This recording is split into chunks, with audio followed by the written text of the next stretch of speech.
It's a $500 a month savings. That's no chump change right there. That's $6,000 a year. I saved my entire yearly contribution, legally allowed by the government, to a Roth IRA by refinancing.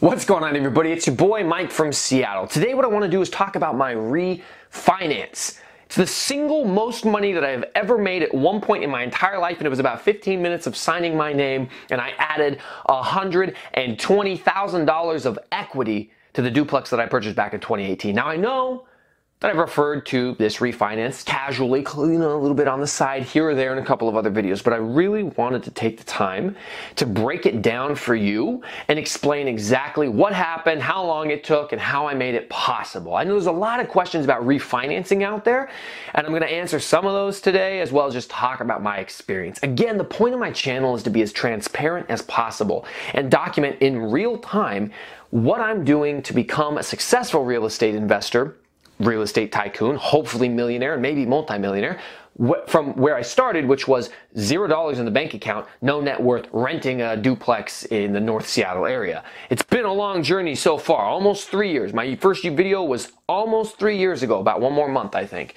and I've made it so far already. So let me explain the refinance process. Obviously, rates have been going down and values have been going up. The coronavirus has done some weird things with real estate. Kind of had an opposite effect of what people had initially thought would happen. A lot of people were scared the market was going to tank, much like the stock market. Well, that didn't happen. Now, there's a lot of reasons for it. We can get into that in another video, but ultimately, real estate pretty much nationwide has gone up in value, and that has done interesting things, as well as interest rates have gone down. So it's a perfect storm if you're interested in refinancing. Now, as of the last couple of weeks, and I guess maybe the last month or so, interest rates have actually started to creep back up, but values are still way up. So why would you refinance? What's the benefit of refinancing? Let's talk about it.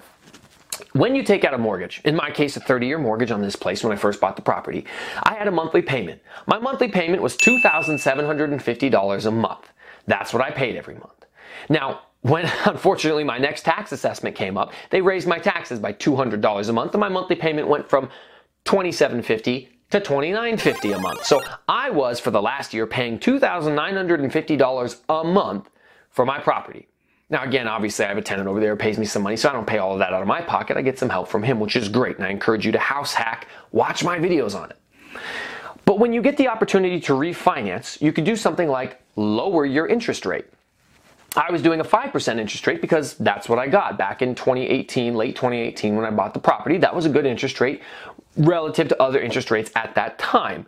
Also, my payment was pretty high because I didn't have much equity in the property. For those of you who remember, I only put 5% down, which was about $22,000 on a $450,000 purchase price.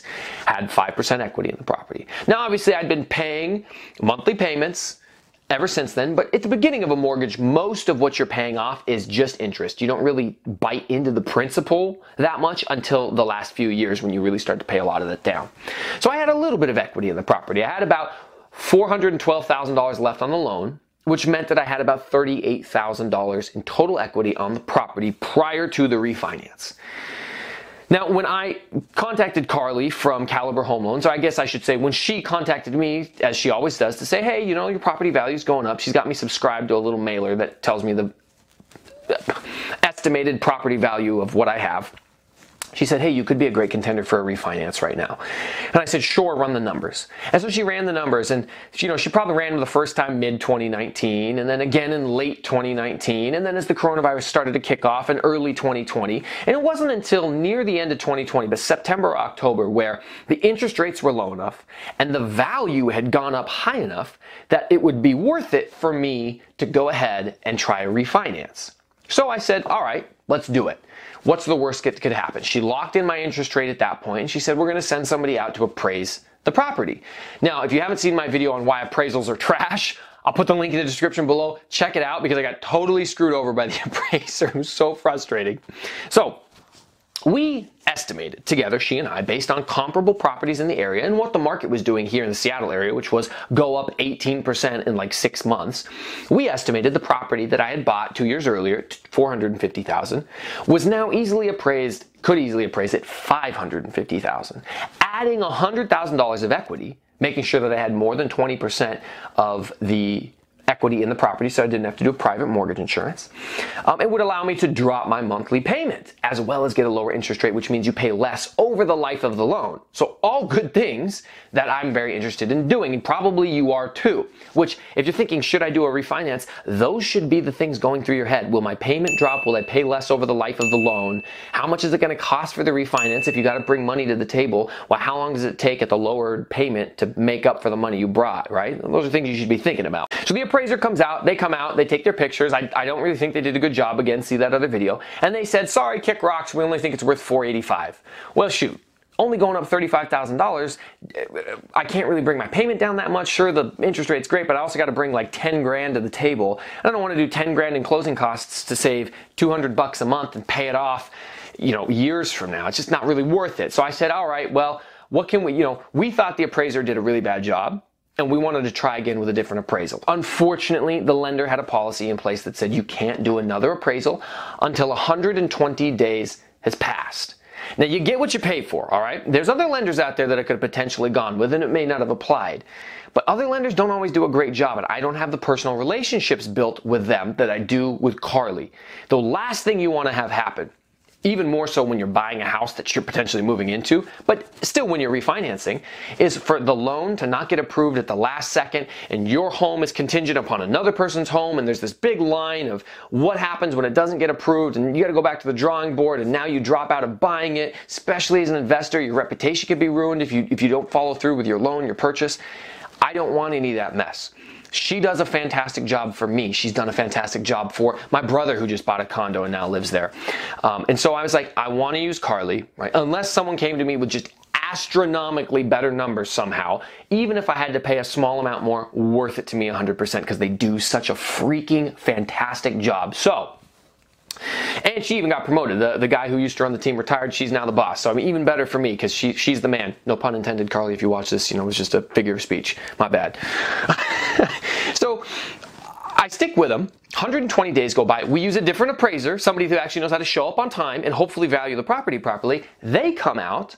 They use better comps, and they do a better job, and they say absolutely the property's valued at not $550,000, which is what we were shooting for, but $575,000, an additional $25,000 on top of what we had already wanted. Now, unfortunately, because 4 months had passed, interest rates had started to go up, so I didn't save quite as much money in the monthly payment as I could have, but I still saved a ton. My payment dropped from $29.25 all the way down to $24.25. It's a $500 a month savings. That's no chump change right there. That's $6,000 a year, which is the equivalent of what you could max out your Roth IRA with.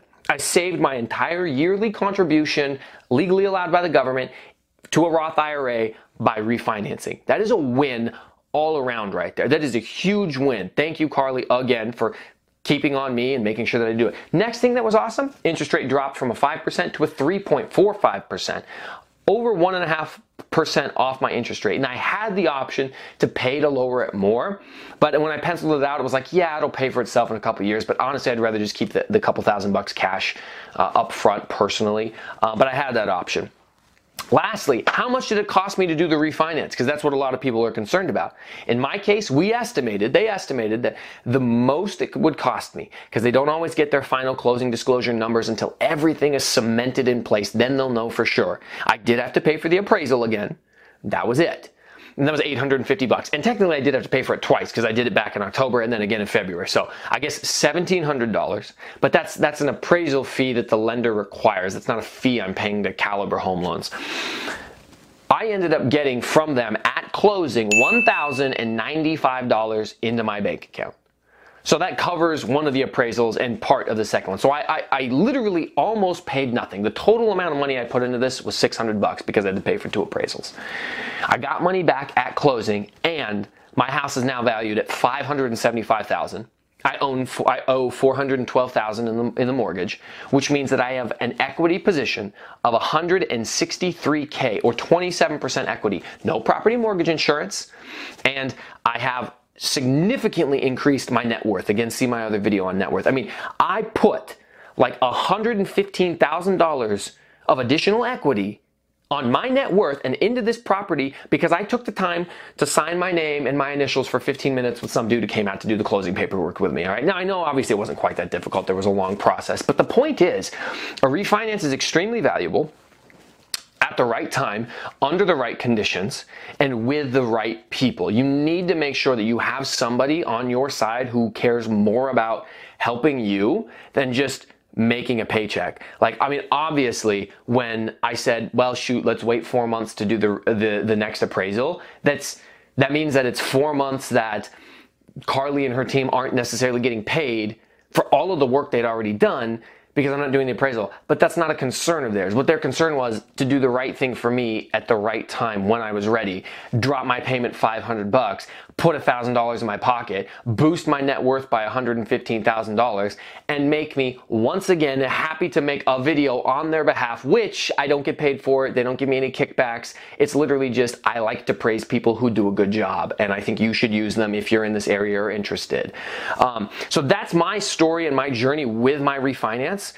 Again, this isn't going to apply at all times depending on when you watch this video. Maybe the conditions aren't perfect for you to do a refinance, but if you're interested in doing one, you should take the same benchmark measurements that I was considering and that I was encouraged to consider by my lender, and then decide if it's right for you. And really, if it's going to put money back in your pocket, increase your net worth, lower your monthly payment, and lower your interest rate, which is the amount of money you pay over time on the life of the loan.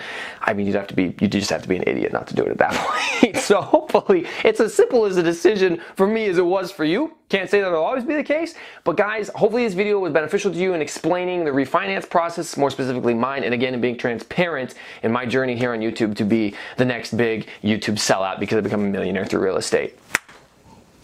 You can count on it. I'll catch you next time, guys. Thanks for watching.